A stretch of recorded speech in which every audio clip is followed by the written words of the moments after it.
할렐루야. 여러분, 할렐루야 뜻이 무엇인지 아시죠?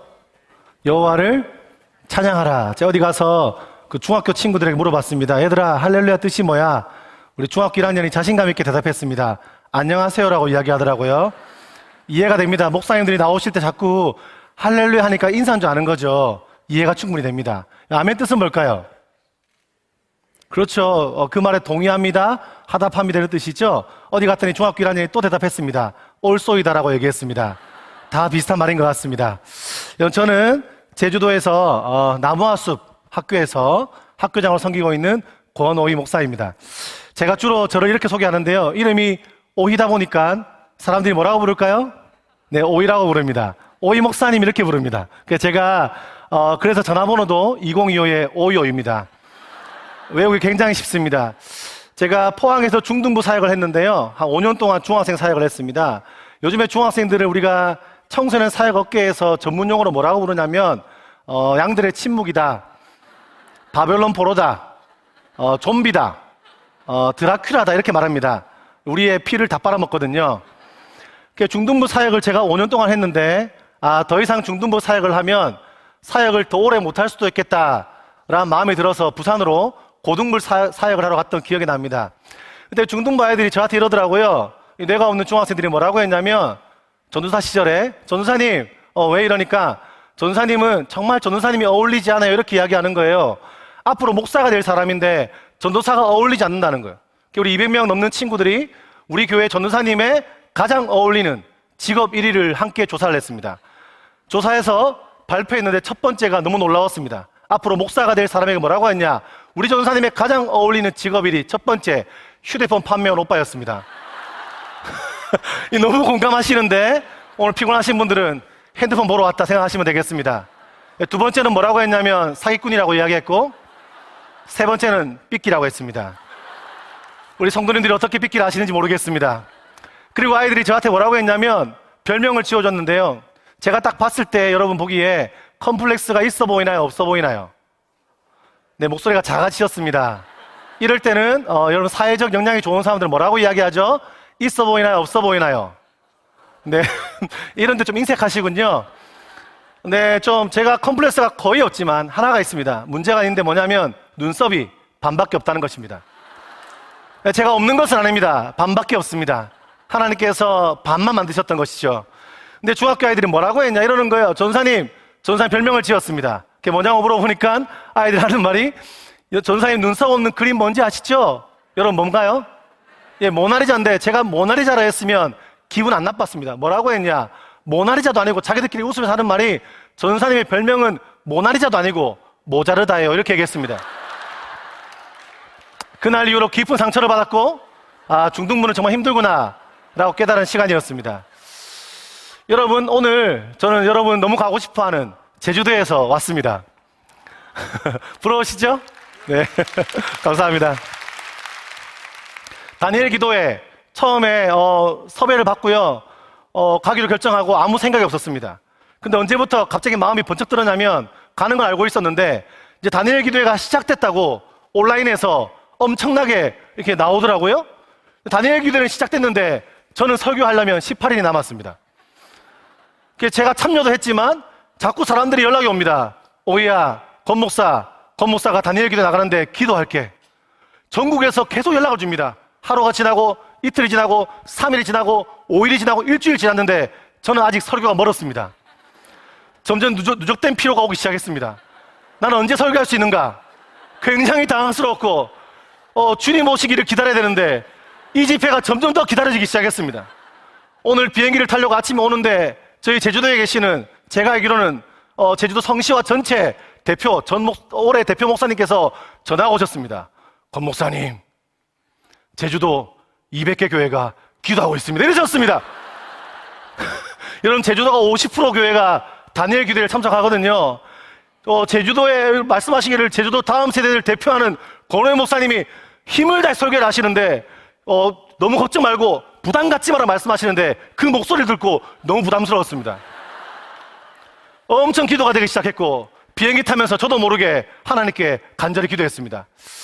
여러분, 오늘 제가 여러분과 대부분 처음 만났지만 여러분, 오늘 이 밤에 우리가 어디에 있든지 상관없이, 집이시든 전국 어디든 전 세계든 어디든 상관없이 다시 한번 이 밤에 우리와 함께 하시는 하나님을 경험하는 시간 되어지기를 소망합니다. 다시 한번 주님께 기도함으로 말미암아, 기도는 우리가 원하는 거 바라는 것을 구할 수도 있지만, 우리가 기도하고 눈을 들면 다시 한번 내 삶을 주님 앞에서 조율하는 밤, 주의 뜻이 내 삶 가운데 이루어지는 이 밤 되어지기를 간절히 소망합니다. 좌절이 있고 아픔이 있고 어려움이 있고 주님께 기도할 마음조차 용기조차 없는 사람이라 할지라도 이 밤에 다시 한번 주의 주시는 은혜가 우리 가운데 충만히 부어지는 시간 되어지기를 소망합니다. 여러분, 우리가 하나님 앞에 기도하고 나아가지만, 이런저런 주님께 간절히 부르지만 때로는 주님이 우리의 원하는 기도를 더디게 들어줄 때가 있는 것 같습니다. 하나님께 많이 기도하고 주님께 매달리고 열심히 헌신하지만 하나님이 당장의 그 소망을 들어주지 않을 때가 있습니다. 하나님께 그렇게 헌신했고 달려왔는데 그렇게 오래도록 내가 기도했던 오래된 기도가 응답되지 않을 때 우리의 마음은요, 좌절이 찾아올 때가 있습니다. 마치 필리안 씨가 쓴 내 안에 하나님이 없다라는 고백처럼 하나님 어디 계십니까? 기도할 때가 있지 않습니까? 오늘 특별히 수능 시험이라는 것을 치고 온 친구들이 있는데요, 여러분, 수능 치고 온 친구들에게 여러분들께서 엄마 아빠가 잘 쳤냐라고 물어보시면 절대 안 되는 거 아시죠? 그 말은 여러분들이 땅을 샀는데 땅값이 똥값이 되었는데 괜찮냐라고 물어본 거와 똑같습니다. 수능 친 친구들이 있는데요, 우리 고3 아이들이 얼마나 마음이 뒤숭생숭하겠습니까? 근데 고3들이요, 언제 우리 청소년들이 언제 신앙이 좋아지나요? 고3이 되면 없던 신앙도 생깁니다. 그죠? 안 하던 기도가 되기 시작합니다. 우리 부모님도 나의 자녀가 고3이면 얼마나 기도합니까? 아이들의 마음에 하나님께 여러 기도 제목이 있지만 시험 기간 되는 순간부터 신앙이 생깁니다. 하나님께 기도하면, 우리가 하나님께 기도하면요, 하나님이 바로바로 응답하시면 얼마나 좋을까요? 하나님 말씀하여 주십시오. 나의 아버지시잖아요. 주님 말씀해 주세요. 1번에 몇 번입니까? 주님께서 말씀하시기를, 나의 사랑하는 딸아, 나의 사랑하는 아들아, 내가 너에게 지금 답을 보낸다.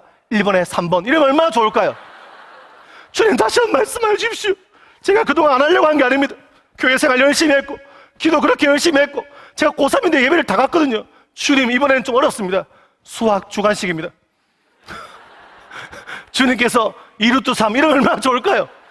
근데 하나님께 기도하지만 왜 슬픈 예감은 틀린 적이 없는지 기도하고 그래 확신이 왔습니다. 1번을 찍었는데 2번입니다. 3번을 찍으면 4번입니다. 비켜가지 않습니다. 우리가 청년들이 많이 결혼 이제 전년기가 되고 내가 이 남자를 좋아하고 저 여인을 좋아했는데 왜 슬픈 예감은 틀린 적이 없나?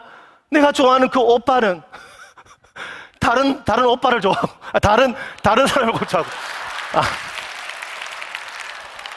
제가 이게 다 지난 18일 동안 누적된 피로 때문에 그렇습니다. 굉장히 피곤합니다. 어서 빨리 집회가 끝나기를 간절히 바라는 마음이 있습니다. 여러분, 내가 좋아하는 그 오빠는 그죠? 하필 다른 여인을 좋아하고 내가 사랑하는 그 여자는, 그 남자는 꼭 다른 사람을 좋아하게 되는 이런 일들이 있지 않습니까? 우리가 그렇게 바라고 소망하고 기도했는데 하나님이 나의 기도를요 안 이루어질 때가 있어요. 제가 고등학교 때 은혜 받고 기도를 엄청 했습니다. 금식 기도했습니다. 수련회 가서 하나님, 저희 집은 불교 집안이었거든요. 집에 뭐가 있었냐면 이게 부적이 붙어 있었습니다. 근데 왠지 은혜를 받으니까 집에 부적이 있으면 안 될 것 같더라고요. 간절히 기도했습니다. 하나님은 응답하신 하나님이시니까 하나님 말씀하여 주시옵소서. 집에 있는 부적이 떨어져야 됩니다. 금식 기도를 제가 태어나 처음으로요 밥을 안 먹고 기도했습니다. 놀라운 사실은 4박 5일 딱 지나고 집에 갔는데 한 개 있던 부적이 2개 붙어 있었습니다. 이게 뭐지? 당황했습니다. 제 어린 마음에 하나님 어떻게 응답하시는 걸까? 너무 당황스러웠습니다. 가끔 그럴 때마다 하나님 참 멀리 계신 것 같은 마음을 가질 때가 있지 않습니까? 저도 은혜 받은 이후에요, 하나님 내가 주님 위해서 살겠습니다. 이 시대의 다음 세대를 품고 기도하고 다음 세대를 위해서 살겠다고 기도했는데요, 제가 고3 때 처음으로 태어나서 공부를 시작했습니다. 하루에 4시간, 5시간 자고요 최선을 다해 공부했는데요, 놀랍게도 왜 제 인생에는 그런 일들이 많은지 고3 수능을, 고3들에게 위로가 될 겁니다. 고3 수능을 2달 남겨두고 교통사고가 났습니다. 제가 5톤 트럭을 타고 가다가요, 여러분 제가 운전한 건 아닙니다. 제가 얻어 타고 가다가 5톤이면요 웬만한 차면 괜찮습니다. 그죠? 5톤이면 웬만한 1톤에 부딪히면요 끄떡도 없습니다. 5톤 타고 가다가 하필 18톤이었습니다.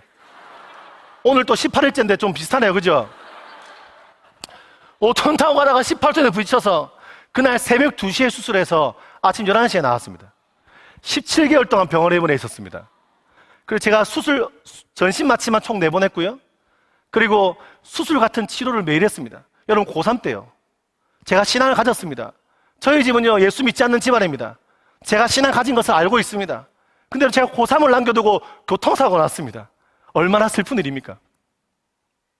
저희 할머니가 그러시더라고요. 할머니 표현이 그런 거예요. 제가 비하발은 아니고 이러시는 거예요. 아이고 오이야, 니는 대가리도 나쁜데 이제 노가다도 못하겠다 이러시더라고요. 제가 다리에 장애가 남아서 17개월 병원에 있었으니까요. 여러분 고3 때 제가 주님 위해 살겠다 했고 주님 위해서 내가 내 마음과 열정을 드리겠다 말했는데 하나님 어떻게 이런 일이 있습니까? 저희 집에다가 제가 뭐라고 이야기할까요?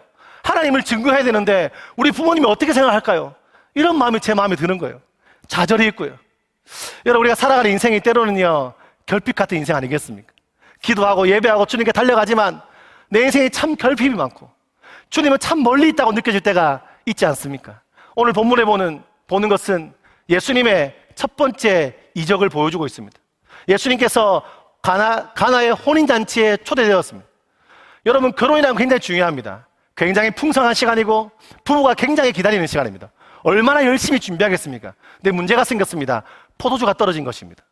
당시 이 지역에는요 일주일 정도 혼인잔치를 하는데 포도주는 당시에 물은 석이 섞여 있어서 사실은요 물은 더 귀했고요 깨끗한 물이 많지 않았고 포도주가 잔치에 꼭 필요한 것이었습니다.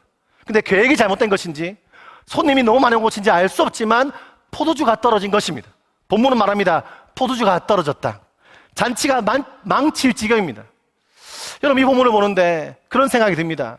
여러분 우리가 주님 위해서 열심히 살아가지만 때로는 바로 이 본문처럼 내가 주님 앞에서 풍성한 삶을 살아내려고 결정하고 열심히 내가 마음을 다해서 살아가지만 때로는 이 가나의 포도주가 떨어진 것처럼 내 인생의 그런 결핍 가운데 좌절 가운데 인생의 잔치로 부름받아 살아가지만 내 인생의 포도주가 떨어졌다라고 느끼는 분들이 이 시간에 있을 것입니다.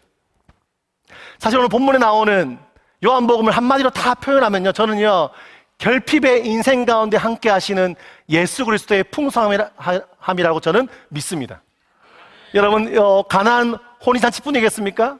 예수님께서 니고데모를 만나지만 모든 것을 다 가졌지만 복음을 몰랐던 요한복음 4장에 보면 사마리아 여인 인생의 고난과 아픔과 절망 속에서 남편이 여러 명이면서 그 갈급함을 채우지 못하는 참 결핍이 많은 한 인생 예수 그리스도를 수많은 무리가 따라왔지만 배가 고파서 굶주려 있는 그들을 바라보시는 인생들이 예수께 나와서 주의 말씀을 듣고 있지만 굶주려서 결핍 같은 인생을 살아가는 그들의 모습 가운데 있는데 오늘 우리가 결론은 무엇입니까?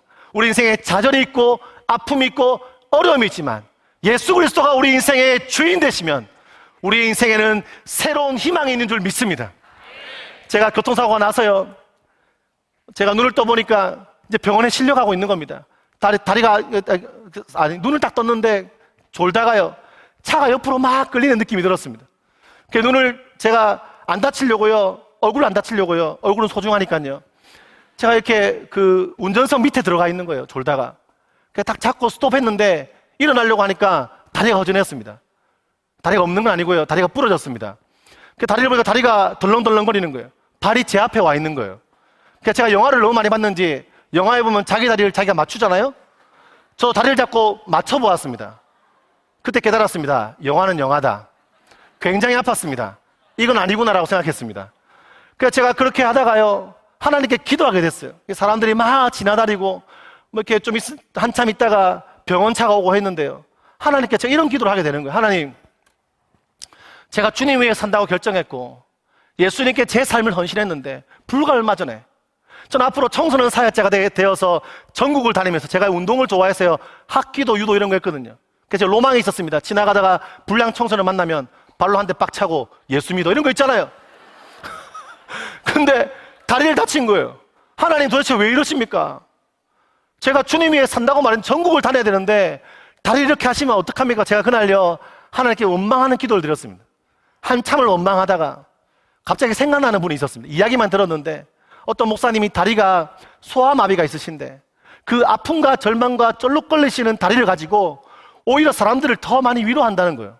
저는 그 말이 무슨 말인지 이해가 안 되었었는데 갑자기 그분이 떠올랐습니다. 그때 그날 밤에 제가 고3이었는데 이런 기도를 했습니다. 하나님, 어차피 이 다리 주신 분이 하나님이신데 하나님, 제가 예수 그리스도 만나니까 너무 행복하고 주님이 나에게 온 생명을 다 주셨는데 혹시 제가 이 다리를 잃는다 하더라도 하나님께 감사하겠습니다. 제가 지금은 그런 기도 못합니다. 그때 그런 기도 했습니다. 그런 다음에 제가 그 자리에서 찬양을 했어요. 사랑하는 나의 아버지 이름 높여드립니다. 전능하신 하나님 찬양 언제나 동일하신 주.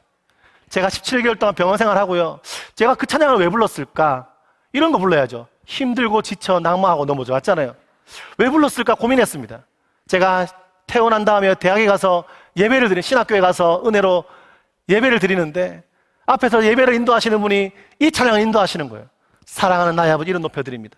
근데 그 찬양을 부르다가 전능하신 하나님 찬양 언제나 동일하신 주, 이 부분에 사는 저에게요, 마음인지 음성인지 모르겠는데 저한테 여러 가지 말씀을 하시는 거예요.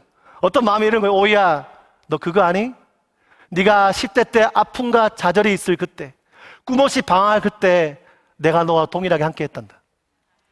네가 사고 나서 그 안에서 나에게 기도할 때 나를 원망했지만 네가 네 다리를 잃더라도 감사하겠다는 그 고백을 내가 받았고 그 자리에 내가 너와 함께 했어. 병원에 실려가고 마취가 돼서 아무 정신도 없을 그 수술 시간에도 내가 너와 함께 했고, 그리고 네가 지금 이 자리에 태어나고 이곳에 와서 나를 예배하는 지금 이 순간도 내가 너와 함께 하고 있다. 그 마음을 주시는 거예요. 그때 제가 하나님께 무릎을 꿇었습니다. 다리가요, 장애가 생겼어요. 무릎 꿇기 쉽지 않았지만 제가 목발을 내려놓고 하나님께 무릎을 꿇었는데 하나님이 제가 이 마지막 이 한마디에 제가요 눈물을 펑펑 흘려버렸습니다. 오야, 기억해야 돼. 지나간 시간 동안뿐 아니라 앞으로 너의 인생 가운데, 내가 너의 미래 가운데 여전히 동일하게 함께 할 거야. 저는 그 말을 지금도 믿습니다. 여전히 인생이라고 하는 것이 그렇게 막 풀리는 게 많은 것도 아니고요, 좌절도 오고 도대체 이게 목사인가 싶을 정도로 제가 저를 봐도 실망할 때가 많은데 한 가지를 믿습니다. 하나님은 결핍 많고 연약한 저의 인생 가운데 지금도 함께하는 분임을 믿습니다. 오늘 이 포도주가 떨어졌지만 예수 그리스도가 함께 하심으로 말미암아 놀라운 기적이 임한 것처럼 여러분 삶 가운데 주님이 함께 하시면 우리의 삶은, 여러분 가정은, 여러분 말 안 듣는 여러분 자녀들은, 우리 고3 수험생들 혹시 여러분 시험 망쳤다 할지라도 여러분 삶에는 희망이 있는 줄 믿습니다.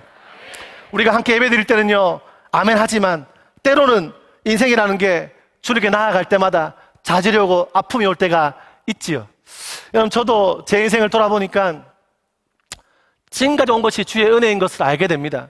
여러분, 제가 10대 때 제가 저희 집안 얘기를 조금 짧게 할 건데요, 일단 저희 집에 오면 저는 믿지 않는 집안입니다. 저희 집은 굉장히 영적인 집안인데 저희가 믿는 영하고는 다릅니다. 저희 아버님이 계십니다. 저희 아버님은요 그 직업이 좀 많으셨어요. 저희 아버님은 태권도 공인오단의 특전사 출신입니다. 얼마 전에 가보니까 무공훈장도 받으셨더라고요. 아버지가 특전사 출신이고 운동을 많이 하시면 좋을까요, 안 좋을까요? 여러분, 좋을 것 같지만 안 좋습니다. 맞으면 아픕니다. 많이 맞았습니다. 아버님께서 물어보니까 왜 때리셨냐 물어보니까 제가 나쁜 데로 많이 빠질까봐 라고 때렸다고 말씀하셨고, 요즘 들어 조금 이해됩니다. 아버님께서요 태권도 이렇게 관장인가 이런 거 하셨어요. 하시다가 중간에 아버님께서 또 그거 하셨어요. 이발소 아세요? 이발소? 네, 이발소 하셨는데 저는 이유를 몰랐는데 한 5번 정도 하다가 문 닫고 새롭게 시작하시더라고요. 저희 아버님이 요즘에 교육학적으로 굉장히 중요한 건데 회복 탄력성이 좋은 분이셨어요. 새롭게 시작하셨어요. 그래서 제가 이유를 몰랐는데 알고 보니까 몇 년 전에 알았습니다. 아버님께서 자격증 없이 하시다가 걸리면 문을 닫고 걸리면 다시 문을 닫으시고 새롭게 시작하셨습니다. 제 아버님 기술을 군대에서 배우신 놀라운 분이셨습니다. 예, 이발소 하셨고요. 이발소 하시다가 아버님께서 또 중간에 할아버지 하시던 고물상도 하셨고요. 또 이제 네트워크 마케팅 전문용어로 불법 다단계 이런 것도 조금 하셨고요. 예, 아버님은 불법이라 생각하지 않으시지만 아무튼 열심히 하셨습니다. 인생이 쉽지 않잖아요. 열심히 달려오셨어요. 그러시다가 아버님이 상처가 많으셨는지 힘드셨는지 갑자기 속세와 인연을 끊으시고 절에 가셨습니다. 절에서 3년 동안 돌을 닦으셨습니다. 저는 할머니 집에 있었고요. 오랜만에 아버님께서 오셨습니다. 머리를 다 깎으시고 스님 목장을 하시고 이제 아빠보다는 원강 스님이라 불러라고 말씀하셨습니다. 제가 홍길동도 아니고 아빠를 못 부른다는 생각에 여러 고민이 들었습니다. 근데 저는 아버지께 그 고민을 물어보지 못하고 한 가지 놀라운 고민과 의문과 질문이 있었습니다. 근데 물어보지도 못했어요. 아버님은 전직 이발사셨는데 과연 머리를 직접 자르셨을지 아니면 비전문가이신 동종 업계의 분들이 잘라주셨을지 굉장히 고민되었습니다. 아직까지 물어보지는 못했습니다. 아버님께서는 머리를 깎으셨고 오셨습니다. 기억나는 게 아버님은 저한테 말씀하시기를 오이는 넌 앞으로 큰 스님이 될 팔자이기 때문에 고3 졸업하면 절에 보내겠다고 말씀하셨습니다. 저는 아버지가 굉장히 무서워했기 때문에 저는 정말 아버지가 저를 절에 보낼까봐 너무 무서웠습니다. 저는 그때요, 신학에 막 있는 건 아니지만 교회를 다녔거든요. 한 번은 교회에다가 제 절친한테 친한 친구의 기도 제목을 그 얘기를 한 적이 있었습니다. 친구들이 다 함께 한 대여 명 모여서요, 다 같이 기도하는데 그 친구가 저를 위해서 대표로 기도하는데 이런 기도했던 게 기억납니다. 하나님, 굉장히 진지한 분위기였습니다. 하나님, 오이 아빠가 앞으로 오이를 중을 시킨다고 합니다. 하나님, 내 친구 오이가 중이 되면 안 됩니다. 절에 가면 제가 친구를 만나러 절에까지 가야 됩니까? 기도를 엄청 했습니다. 제 친구들이 다 울면서 펑펑 울면서 기도했습니다. 저는 어린 마음에 내 친구가 또 너무 그렇게 기도하니까 여학생들도 있고 조금 부끄러웠거든요. 끝나고 나서 왜 이렇게 울었냐 물어봤습니다. 제 친구들이 말하기를 오인이가 머리를 깎은 모습을 상상했는데 내가 생각해도 너의 두상은 스님이 될 팔자였다. 그래서 기도를 엄청 했다는 거예요. 놀랍게도 아버님께서 몇 년 전에 말을 바꾸셨습니다. 제가 목사가 되었으니까요. 뭐라고 말씀하셨냐면 오인이는 앞으로 큰 종교 지도자가 될 팔자야. 할렐루야. 예수 믿으면 팔자도 바뀌는 줄 믿습니다. 아버님이 스님 하시다가요, 그 동네에서 철학관을 운영하셨습니다. 철학관. 철학관이요, 1년 만에 망했습니다.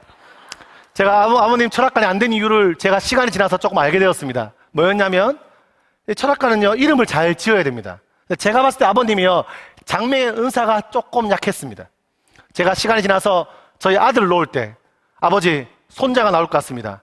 전직 철학관인 하셨던 아버님께서 이름을 지어주십시오. 조만간 좀 특별하고 새로운 이름을 짓기를 원했습니다. 아버님이 첫 번째 지은 이름이 뭐였냐?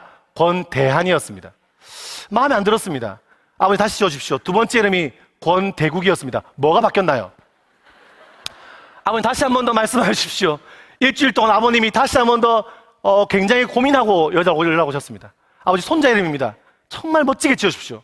저는 그 이름을 듣고 굉장히 당황스러웠습니다. 아들아, 내 손자 이름 이렇게 지어라. 예, 뭡니까 아버지? 손자 이름인데 뭐라고 지었냐면 권팔왕이라고 지었습니다. 이 자리에 팔왕이 계시면 죄송하지만 그 시대는 괜찮지만 제 개인적으로 아들의 이름을 팔왕이로 짓기는 좀 당황스러웠습니다. 아버지, 저도 있잖아요. 이름이 오이라서 오이, 사이, 오리 논리 얼마나 나겠는데 팔왕이 뜻이 뭡니까? 아버님 말씀하시기를 중국 8대 왕이 될 팔자라고 말씀하셨습니다.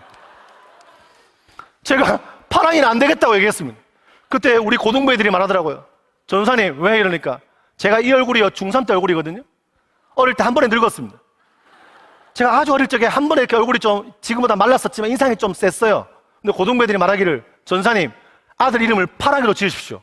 야, 파랑이 이상하잖아. 이유가 뭐냐 하니까, 와, 옛날 전사님 얼굴 봤는데 중학교 때 그 얼굴에 검파랑이면 완전 세다는 거예요. 학교 딱 가면 네 이름 뭐고? 검파랑입니다. 검파랑이요. 아버지 뭐 하시노? 목사요. 할아버지 뭐 하시노? 스님요. 이상하잖아요. 저는 안 된다고 이야기했고 권이한으로 이름을 지었습니다. 아무튼 철학과를 그만하시고 또 아버님께서는 그 속세와 인연을 끊었던 아버님께서 놀랍게도 급 전환을 하십니다. 제 아버님 유턴이 빠른 분이시거든요. 갑자기 뭐 하셨냐? 갑자기 스포츠 댄스를 하셨습니다. 대단한 분이 스포츠 댄스를 하시더니 아버님께서 1년 동안 열심히 배우시더니 1년 뒤에 전국대회에 나가서 상을 타오셨습니다. 저보고 배울래라고 말씀하셨고 제가 이 얼굴에 그걸 배우면 안 되겠다 생각이 들어서 멈췄습니다.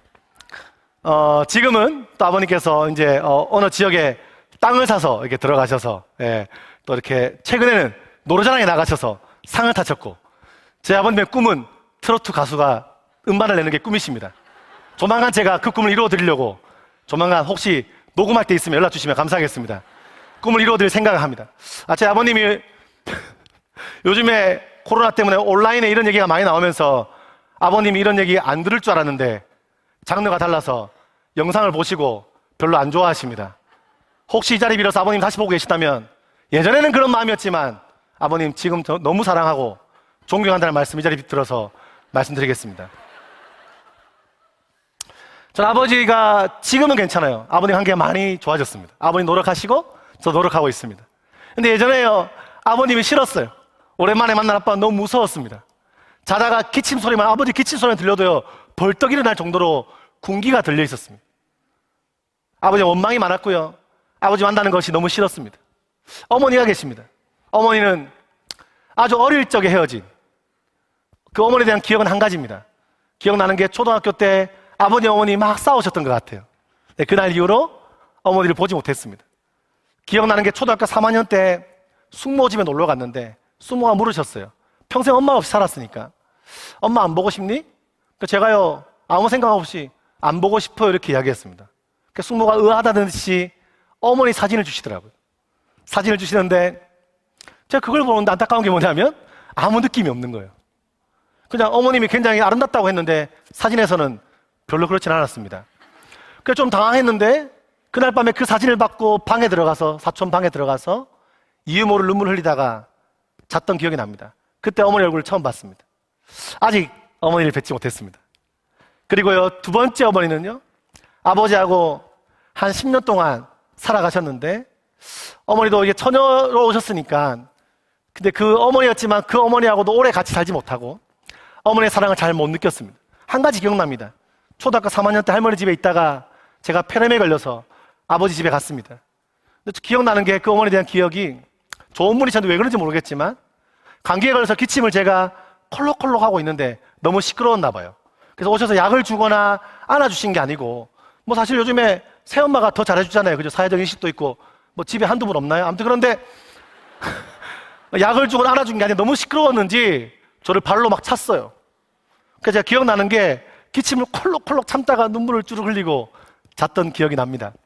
그 어머니도요, 두 분이 안 맞으셨는지 헤어지셨습니다. 세 번째 어머니는요, 아버님께서 스님할 때 만나신, 네, 스님도 만나십니다. 전보는 보살님이셨습니다. 여러분 강신무 아시나요? 굿하시는 분들, 작두타시는 그런, 우리 저희 집안 영적인 집안이거든요. 저희 고모도 유명한 보살이세요. 유명한 보살이시고, 저희 집이 좀 신기가 있는 집인데, 그 저희 새엄마가 전보는 보살님 강신무 아시죠? 강신무가 있고 세습무가 있고 그리고 학습무가 있습니다. 강신무는 실제로 이렇게 막 맞추시는 그런 분들 있잖아요. 근데 학습무 하시는 분, 눈치로 하시는 분, 공부하시는 분들 있죠. 딱 들어오면 이렇게 말하는 거죠. 집에 무슨 일 있지? 어떻게 하셨어요? 무슨 일 있으니까 간 거예요. 그죠? 없으면 안 갑니다. 딱 들어오면 딱 눈빛을 딱 보면서 혹시 집에 배나무 있지? 배나무요? 없는데요? 있었으면 죽었어. 뭐 이런 거 있잖아요. 그게 눈치를 아는 분들이거든요. 근데 저희 어머니 실제로 강신무, 이게 실제로 이렇게 작두 타시는 분이었습니다. 사실 인간적으로 굉장히 좋은 분이셨습니다. 저하고 대화도 많이 했고요. 제가 10대였지만 많은 대화 나누고 갑자기 뇌출혈로 돌아가셨어요. 제가 그분 장례를 20살 다 치러드리고 어머니께 뇌출혈 누워 계실 때 귀가 제일 마지막까지 살아있다고 해서 제가 귀에다가 계속적으로 복음을 전했던 기억이 납니다. 그 다음은 잘 모르겠습니다. 세 번째 어머니가 돌아가시고 제가 엄마 복이 없는 건지 많은 건지, 돌아보니까 엄마 복이 좀 많은 것 같아요. 엄마가 많잖아요. 그죠? 네 번째 어머니는 제가 25살 때 필리핀에 단기 선교를 떠났다가 6개월 만에 잠시 집에 왔는데 또 집에 낯선 분이 한 분 계셨습니다. 어머니가 오신 거예요. 또 아버님께 저 허락 없이 어머니가 오셨던 거죠. 아버님께서 밥 먹을 때 저보고 엄마라 불러라고 하셨습니다. 좀 컸잖아요. 아버님을 따로 불렀습니다. 아버지, 그동안 제가 지나왔던 어머님들을 제대로 못 대한 적이 있습니까? 네, 지금 너무 많습니다. 6개월 뒤에 제가 돌아올 때까지 엄마로 계시면 엄마로 모시겠다고 했습니다. 감사하게 지금 십몇 년 흘렀는데 함께 살고 있습니다. 사랑하는 국민 여러분, 꼭 기도해 주십시오. 저희 집에 더 이상 엄마가 생기면 안 됩니다. 일단 간증하기가 너무 힘듭니다. 시간이 너무 오래 걸립니다. 기도하십시오. 하나님, 오늘 간증 나왔던 권호영 목사님 어머님이 더 이상 생기지 않게 하여 주십시오.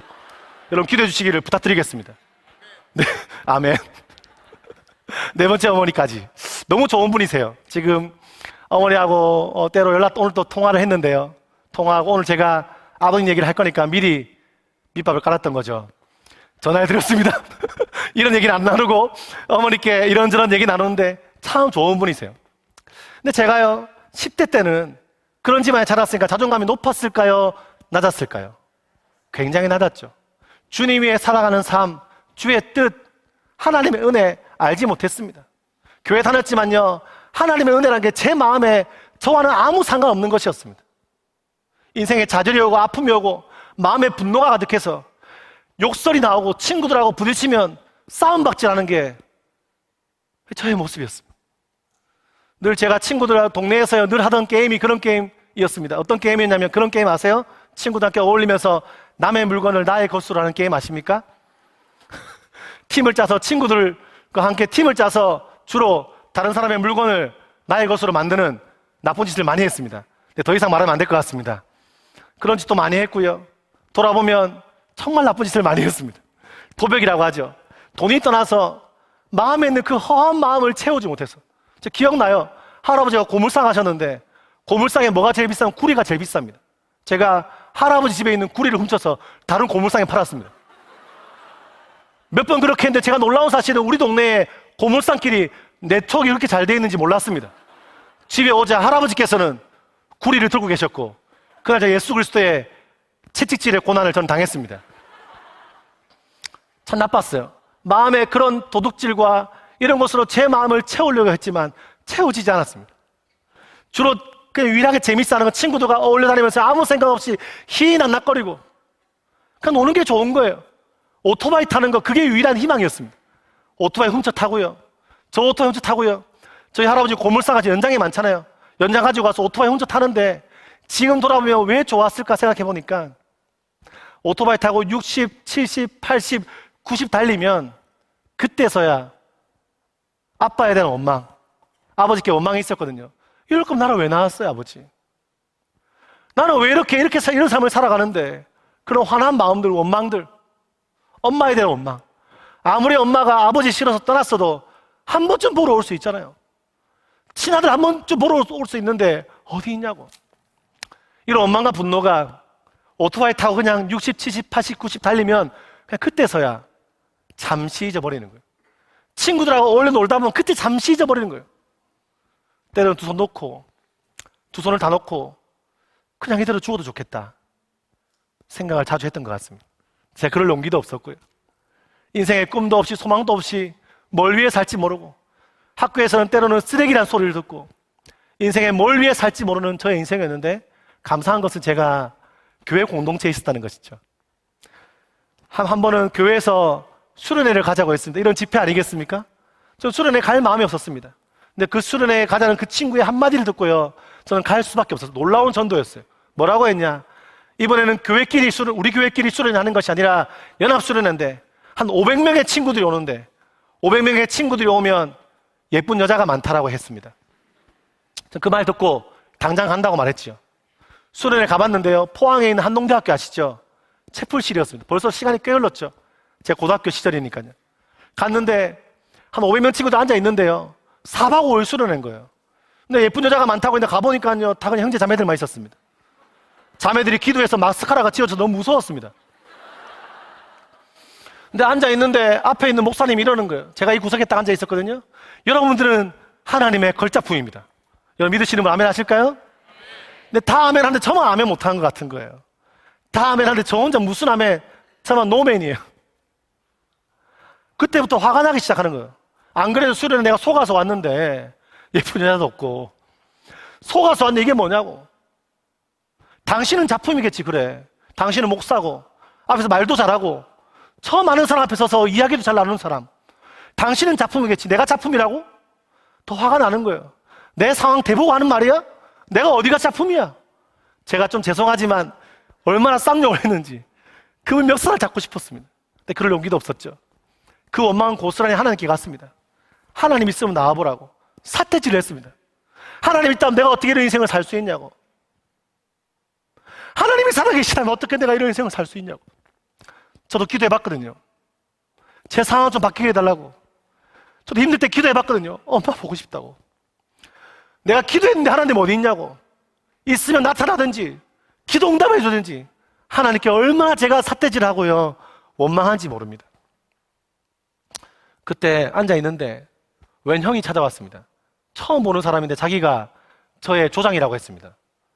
저는 처음 보는데 조장이 그게 뭔지 몰랐는데 그 형에 대한 기억은 거의 기억나는 게 없고 한 가지가 기억납니다.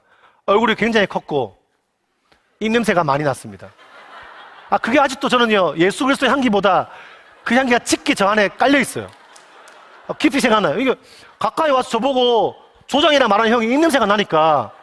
그리고 제가 얼굴이 크신데 이렇게 되게 느끼한 표정 있잖아요. 안녕하세요 오이 형제 이러면서 너무 싫었어요. 제가 누나였으면 말도 안 합니다. 근데 갑자기 그 느끼한 표정으로 이러는 거예요. 갑자기 제 눈을 쳐다보래요. 여러분 생각을 해보세요. 남자끼리 눈을 쳐다보는 게 정상이 안 정상이에요. 비정상이 눈을 쳐다보라는 그 큰 얼굴로 내 눈을 가까이 와서 이렇게 쳐다보는 거예요. 너무 싫었지만 눈을 쳐다봤습니다. 덩치가 커서 싸우면 질 것 같았거든요. 눈을 쳐다보고 갑자기 저보고 손을 들래요. 이렇게 해요. 이상해요 안 이상해요? 남자끼리 그 느끼한 사랑의 표정으로 눈을 쳐다보고, 여러분들이 교회를 오래 다녀서 모르시는 건데 이게 원래 이상한 거예요 여러분. 동성끼리 눈을 쳐다보고 손을 들었어요. 갑자기 저한테 제 눈을 보면서 이렇게 뭐라고 했냐, 이렇게 갑자기 당신은 사랑받기 위해 노래를 불렀습니다. 전 너무 당황스럽고 눈을 확 찔러버리고 싶었는데 그러지 못했습니다. 그때요 이 노래가 처음 그 수련회에서 불렸고요, 그 노래 만드신 이민섭 씨라는 분이 앞에 싱어로 서 있었습니다. 제 기억이 맞다면 그 노래를 그 수련회 처음 불렀대요. 막 노래를 불러주면 너무 싫은 거예요. 하루가 지났습니다. 둘째 날 되었습니다. 학생들이 갑자기 있잖아요 막 춤을 추며 찬양하기 시작합니다. 아까 마치 지금은 따지면 나 기쁨의 춤추리 뭐 이런 거 하잖아요. 그러니까 저는 그런 거 보면서요, 저는 수련회 둘째 날 되면 굉장히 피곤했거든요. 근데 친구들이 안 피곤해 하는 거예요. 그러니까 제가 이런 생각했습니다. 분명히 우리 교회 친구들이 나를 빼고 자기들끼리 홍삼을 처먹었다 이 생각했습니다. 애들이 막 춤추고 난린 거예요. 나는 피곤해 죽겠는데. 그러니까 제가 보면서 막 춤추는 친구 보면서 와 쟤는 진짜 관절도 좋아요 뭐 이러면서 막 쳐다보고 있었어요. 셋째 날 되었습니다. 셋째 날 되었는데요, 갑자기 친구들이요 기도를 하기 시작합니다. 너무 무서웠어요. 불이 팍 꺼지면서 막 애들이 울기 시작합니다. 옆에 있는 친구가 혹시 방언기도 아세요? 갑자기 이상한 말을 합니다. ABCD ABCD ABCD ABCD. 옆에 있는 또 다른 방언이 또 터졌습니다. 코카콜라 코카콜라 코카콜라. 이러면 안 되나? ABCD ABCD 코카콜라 코카콜라 에베베 에베베 뭐 이러고 난리가 났어요. 갑자기 마음에요 두려움이 몰려오기 시작했습니다. 그리고 저와 함께 늘 남의 물건을 나의 것으로 했고 여자 만나러 갔던 제 친구가 이상합니다. 눈빛이 갑자기 이렇게 있습니다. 주님, 같이 울어요. 울면서 울 것처럼 하나님 아버지 이러면서 이렇게 기도, 이 친구가 이렇게 기도하는, 하나님 아버지 저는 죄인입니다 뭐 이러는 거예요.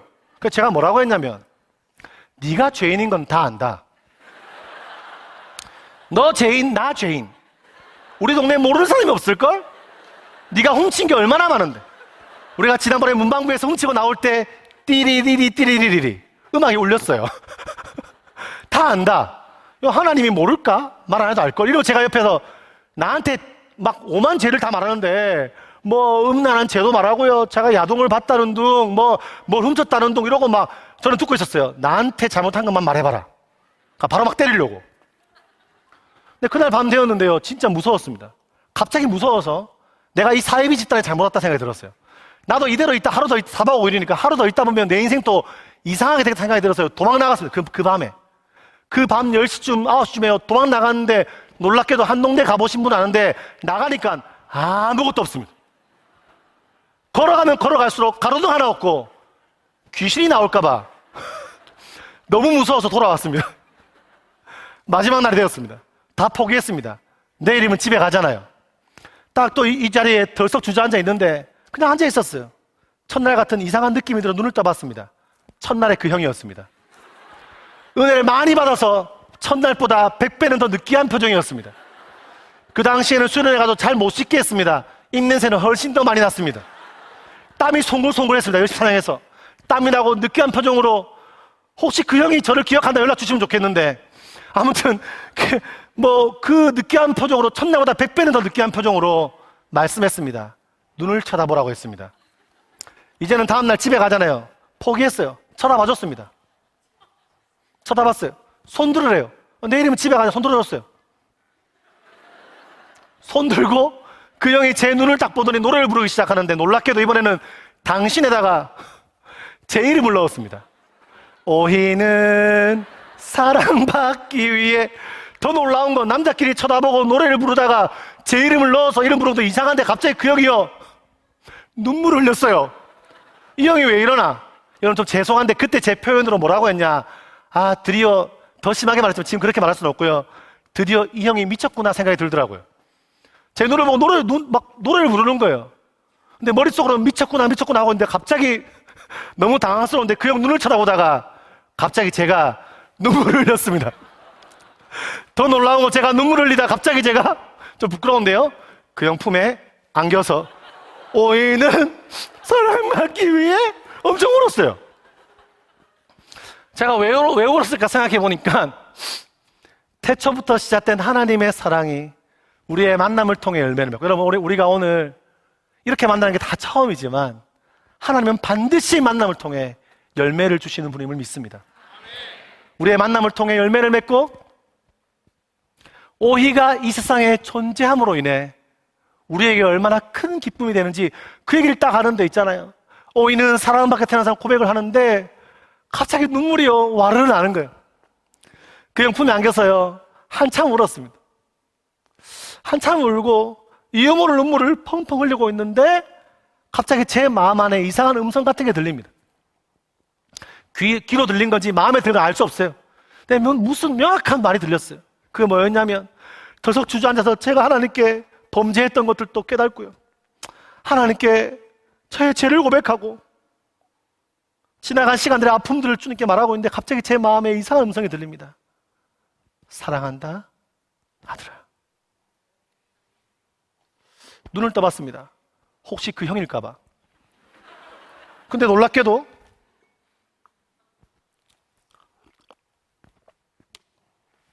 그 형이 없었습니다.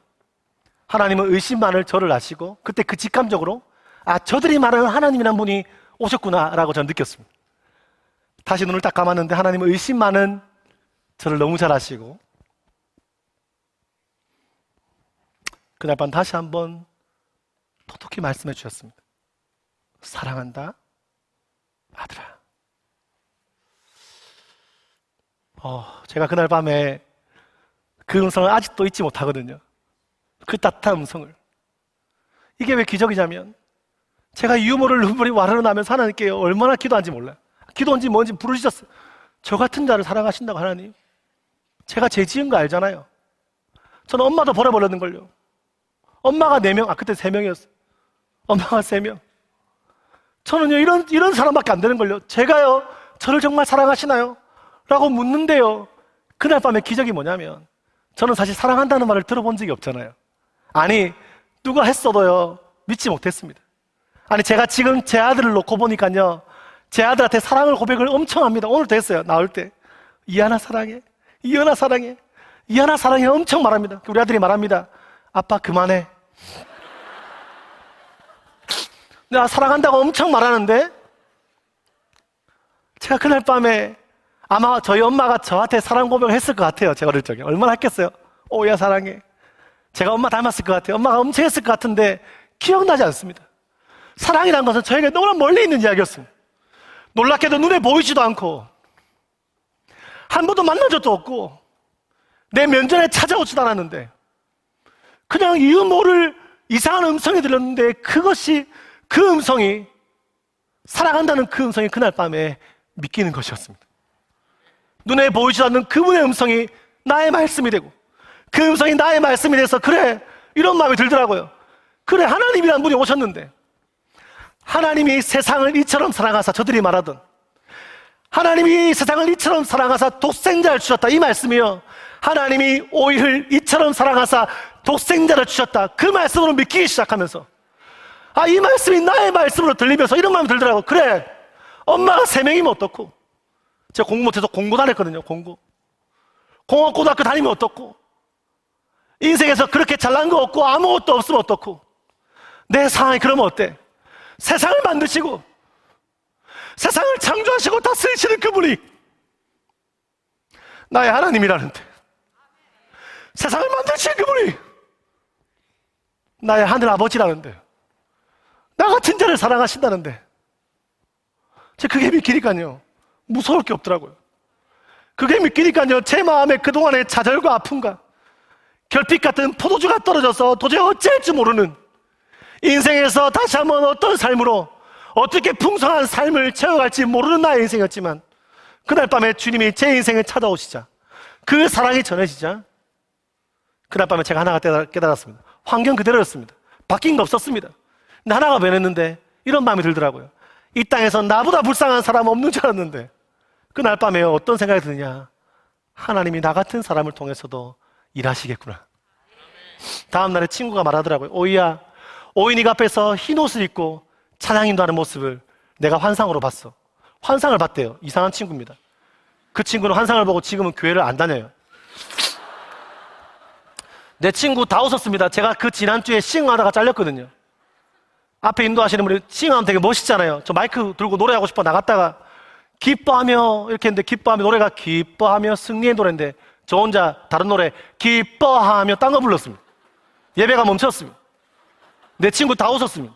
싱은 바로 잘렸거든요. 근데 그날 밤에 제가 진짜 모기 같은 소리로 기도했어요. 하나님, 내 친구 한 말이 뭔지 모르겠는데, 저도 이 밤에, 어젯밤에 주님 만나고 주의 사랑을 경험하고 나니까 제가 너무 좋은데, 제가 너무 미치도록 너무너무 좋은데, 제가 다른 사람한테 말하면 제가 목사 된다 말하고, 제가 그런 거 말한다면 다 웃을까봐, 비웃고 네 같은 게라고 말할까봐 아무 말도 못하고 작은 목소리로 주님께 고백했어요. 하나님, 저도요, 이 주님 너무 좋은데, 저도 흰 옷 입고 있는 저분들처럼 저 앞에 서서, 이 앞에 서서 하나님의 사랑 전하는 사람 되고 싶어요 라고 그날 밤에 기도했습니다. 하나님은 오병이어처럼 너무 작은 하나의 떡과 물고기 같은 저의 고백을 들으시고 아마 지금까지 제 인생을 인도한 것이 아닌가라는 생각을 하게 됩니다. 그날 이루어지시면 감사합니다. 지난 20몇 년 동안 다음 세대 사역을 해오면서요, 7년 전에 제가 나름대로 대형교회 사역하다가 어느 날 보니까 아이들 뒤통수를 보는데 이름을 모르겠더라고요. 제가 처음 사역지가 필리핀이었는데 중고등부 30명 되는 교회였습니다. 그런 기도했습니다. 하나님, 제가 중고등부 30명 되는 교회에 가서 전임 사역하고 싶습니다. 하필 그곳이 어디였냐? 제주도였습니다. 제주도에 세터민 사역을 하고 담임 목사님 만났는데, 담임 목사님 밥 먹으면서 말씀하시더라고요. 제주도가 이혼율 1위, 재혼율 1위, 쓰레기 배출량 1위, 우울증 1위, 다 1위라는 거예요. 밥 먹다가 이분이 왜 그러시나 싶었습니다. 하시는 말씀이, 제주도가 다음 이렇게 아픔이 많고 다음 세대 사역자가 없는데 권 목사가, 권 전사가 한번 다음 세대 사역에 제주도에 한번 베팅해볼 마음 없나 이러시더라고요. 전 담임 목사님이 도박 용어를 쓰시길래 당황스러웠습니다. 저희 제주 충신교회 담임 목사님께서. 그래서 제가 그런 말을 듣고요, 뭔지 모르겠지만 그날 아내한테 말했어요. 여보, 우리가 있는 교회는 갈 사람 많은 것 같은데 제주도에 다음 세대 사역자가 없대. 가는 거 어때? 라고 말하는 아내가 아무 생각도 없이 그래라고 했습니다. 그래서 말씀을 드리고요, 1년 뒤에 제주도에 갔습니다. 제주도에 가서 하나님께 기도했어요. 하나님, 제가 비행기 탈 때 제가 충신교회 중고등부 사역을 위해 가지만 제주도 전체 아이들 품습니다. 지금 생각하면 네가 뭐라고 이런 마음이 듭니다. 근데 제가 교회 사역 열심히 하다가요, 연합사역도 하고요, 미자립교회 수련회도 하고, 지금 노예 사역들을 도와주고 청소 사역들을 해가면서요, 5년 전에 그런 마음이 들었습니다. 제가 교회 사역을 열심히 해왔고 최선을 다해왔는데 이걸로는 안 되겠다. 내가 별거 할 걸 다 해봤는데 아이들을 매일같이 만나야 되겠다. 매일같이 만나서 하나님의 사랑을 전해주고, 이렇게 좋은 예수님을 이야기해주고, 알아듣던 못 알아듣던 아침 말씀을 묵상하고 기독교 세계관으로 공부하고 꿈 없이 살아가는 아이들에게 너희도 꿈을 꿀 수 있고 하나님이 너와 함께 하시고 우리 인생에 동행한다는 그 사실을 알려주는 방법은 학교밖에 없더라고요. 그래서 제가 학교를 하겠다는 마음을 먹게 되었습니다. 처음에 아내가 하자 했는데 제가요, 원래는요, 부담은 있는데 못 하겠더라고요. 왜냐면요, 제가 뭐가 있습니까? 돈도 없지요. 아무것도 없잖아요. 제 마음에 두려움이 있었는데 부산 가서 해야 되겠다는 마음이 있었어요. 왜냐하면 부산이 제가 이제 원래 있었던 곳이니까 도와줄 사람도 있으니까. 근데 하나님 저한 제주도의 마음을 계속 주시는 거예요. 근데 결정을 못했습니다. 근데 한번 예배를 드리고 있는데 앞에서 이제 예배를 인도하시는 디사이플스의 정신호 목사님이 마커스의 부르신 곳에서 인도를 하고 있더라고요. 근데 부르신 곳에 막 인도를 하고 찬양을 하고 있는데 하나님 저한테 물으셨어요. 갑자기. 오이야, 너의 안정감은 어딨냐? 하나님 다 알고 물으신 것 같더라고요. 제 안정감은 사람들 맞거든요. 친한 사람들, 함께 지내는 사람들, 도와주는 사람들. 난 다 알고 물으신 것 같아서 기도해서 하나님, 제가 아무리 그래도 사람들을 제가 의지하긴 하지만 그래도 하나님이 저의 안정감입니다. 라고 기도를 그날 했어요. 그러면서 이 부르신 곳이란 그 말이 갑자기요, 제주도로 해석되기 시작했습니다. 하나님, 내가 이 부르신 제주에서 다시 한번 새로운 시작을 하겠습니다. 기도하고 하나님 저한테 말씀하시더라고요. 오이, 네가 제주에서 처음 예배한다. 무슨 말씀이세요? 2년 동안 그렇게 열심히 예배드렸는데. 제가 두 가지 마음으로, 늘 부산과 제주 두 가지 마음을 갖고 예배했던 거예요. 그날 밤에 그 땅을 품고 하나님, 제가 주님 위해서 달려가겠습니다라고 고백하고 그날 밤에 주님께 무릎을 꿇었던 기억이 납니다. 그렇게 학교가 시작되었어요. 다음날 목사님 찾아가, 목사님 학교를 하겠습니다. 당황하셨죠? 언제부터? 내년부터 하겠습니다. 더 당황했습니다. 돈 있냐? 없습니다. 건물 있냐? 없습니다. 사람은 있냐? 없습니다. 근데 무조건 시켜주십시오. 허락을 받고요, 교회에서도 많이 도와주시고, 그래서 제가 장소가 없었는데 며칠 있다가 한 공간에, 그 서점 공간에 갔는데 그 제주도에 있는 유일한 백화점이 있거든요. 기독교 백화점이라고. 백화점 건물에 딱 갔는데 비어있는 장소를 물어봤는데 놀라 권사님께서 그 장소를 제주도 다음 세대를 위해서 쓸 사람이 있으면 빌려주려고 5개월 동안 비워놨다는 거예요. 그날 이야기를 나누고요, 기도로 눈물로 기도하고 하나님의 뜻이구나 확증받고, 애들이 오겠습니까? 놀랍게도 6명의 학생이 왔어. 그렇게요 버텼어요. 학교를 시작하고 서울에서 너무 귀한 선생님이 오셨고, 그렇게 버티면서 때로는요, 전 돈 한 푼 받지 못하고 일하면서 학교 다음 세대 부흥, 다음 세대 선교, 이 아이들이 주님 만나는 것, 만나고 기독교 세계관적으로 정말 이 땅에 앞으로 미래 세대를 준비하는 다음 세대의 일이 제주 땅에서 일어나길 바라는 마음으로요, 열심히 연신했습니다. 때로는 교사 월급 줄 게 없어서요, 당근마켓에 책도 팔고요, 집에 있는 제 소중한 거 당근마켓에 팔면서 교사 월급 만들어가면서. 근데 기적적으로 그렇게 어깨동무로 시작해서 학교를 시작해 지금은요 3년 차가 되었을 때 제주도 7교회, 우리 법한교회부터 시작해서 다 말하면 교회에서 서운해하니까 일단 이사장님 교회만 얘기하겠습니다. 법한교회부터 시작해서 7교회 목사님께서 다 모이셔서, 그리고 다른 교회들이 후원해서 법인을 만들고 제주도에 너무 어울리는 이름, 나무와 숲이라는 이름으로 학교를 새롭게 시작하게 되었습니다. 5년 차가 되었고요, 지금은 서울에서 대구에서 부산에서 거제도에서 선생님들이 오셔서 제주 땅의 다음 세대 그 박봉으로 아이들 한 명을 매일같이 품고 아이들의 아픔과 어려움들을 같이 고민하면서 이 애들 어떻게 하나님 사람으로 세워질 수 있을까를 고민하면서 함께 그 일들을 해가고 있습니다. 여러분, 하나님 나라 역사가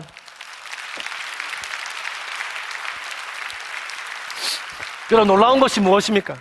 너무 작고 결핍 많았던 저의 인생이 마치 이 물을 떠서 주라고 했던, 그가 시킨 대로 했을 때 물을 떠줄 때 잘못하면요 빠말때기 맞습니다. 그죠? 물을 주다니요, 더러운 물입니다. 깨끗한 물도 아니에요. 근데 그 하인들이 순종함으로 말미암아 물을 떠줄 때 물이 변하여 포도주가 되고, 다른 잔치에는 처음에 좋은 포도주를 내고 굉장히 어려울 때 뭔가 이렇게 취했을 때 좋은 포도주를 내는데, 어떻게 여기는 지금 포도주를 낸다는 말씀처럼 여러분, 연약하고 부족한 제가 하나님께 순종할 때 하나님의 역사가 하나님의 사람들을 통해서 이루어지는 줄 믿습니다. 사랑하는 여러분, 이제 말씀을 끝내야 되거든요. 사랑하는 여러분, 어디에 계십니까? 우리 제주도에도요 한 200개 넘는 교회가 함께하고 있고요. 여러분, 사랑하는 성도님 여러분, 제주도에 밀려 온 사람 없습니다. 떠밀려서 그 자리에 있는 거 아닙니다. 여러분, 사랑하는 형제자매 성도 여러분, 제주도에 하나님이 부르셨습니다. 여러분 있는 그 가정, 전 세계에 있는 그 지역에, 그 나라의 그 지역에 여러분 가정과 여러분 삶과 그곳에 너무 힘들고 지치고 결핍 많고 물이 변해 물이 포도주가 떨어져서 너무 어려운 인생이지만 하나님이 그 인생 가운데 함께 하시는 줄 믿습니다. 우리 사랑하는 성도 여러분, 힘을 내십시오. 연약하고 부족한 인생이지만 하나님 연약한 인생 가운데 즐겨하시는 우리의 지금도 살아계시는 우리의 하나님인 줄 믿습니다. 여러분 반주 좀 해주시고요. 이제 찬양 안 하고 마칠 건데요. 제가 한 번은 아들하고 놀다가 4살 땐가 5살 땐가 오랜만에 놀러 갔어요. 목욕탕도 같이 가고요. 장난감도 사주고요. 엄마 몰래 아이스크림도 5개 사줬습니다. 엄청 먹었어요. 아들에게 물었습니다. 이한아, 차 타고 가다가 이한아, 아빠가 이한이 너무 좋아해, 너무 사랑해. 근데 이한이 이렇게 말하는 거예요. 아빠 나도 이한이 좋아해. 그러면서 하는 거예요. 나도 아빠 사랑해 이러는 거예요. 그래서 제가 너무 기분 좋아서 아빠가 더 사랑하거든? 이한이가 아니야, 내가 아빠 더 사랑해. 저는요, 내가 더 사랑해. 더 사랑해 계속 했어요. 좀 이따가 아들이 그러는 거예요. 난 아빠를 저 하늘만큼 땅만큼 장난감만큼 아이스크림만큼 사랑해. 뭐 이러는 거예요. 너무 기분 좋아서 1시간 내내 그렇게 했어요.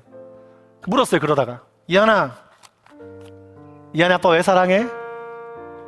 이렇게 말할 줄 알았어요. 그거는 아빠가 장난감도 사주고 놀아도 주고 엄마 몰래 아이스크림도 많이 사주고 그렇게 말할 줄 알았거든요. 근데 한마디를 딱 하는데 제가요 너무 놀랐어요. 이렇게 말하는 거예요. 그거는 이한이는 아빠 아들이니까. 잘 키웠어요. 우리 아내가 키웠어요. 그날 제가 얼마나 갑자기 눈물이 나는 거예요. 차 타고 가다가. 그래 내가 하나님을 사랑하는 이유가 하나님 나에게 뭘 주셔서 뭐 훌륭한 목사가 되게 해서 학교 교장이 되게 해서 솔직히 네 같은 놈이 교장한다 말도 안 되잖아요. 저 같은 사람이. 근데 그런 게 아무것도 아니고 그날 제가 좀 힘들었나 봐요. 학교 막 시작하고 얼마 안 돼서 제 마음 안에 그래 하나님이 내 아버지시니까 그래서 내가 하나님 사랑하는구나. 반대로요, 하나님 나를 사랑하는 이유도 하나님 여러분들 사랑하신 이유가 다른 게 아닙니다. 열심히 헌금하고 열심히 봉사하고 그것 때문만은 아닙니다. 여러분 사랑하는 이유는 한 가지입니다. 우리 사랑하는 성도 여러분, 지치고 힘들고 어렵고 눈물 날 일 많고 참 괴롭지만 기억하십시오. 우리 주 여러분 사랑하는 이유는 하나입니다. 여러분들 하나님의 귀한 아들, 딸입니다.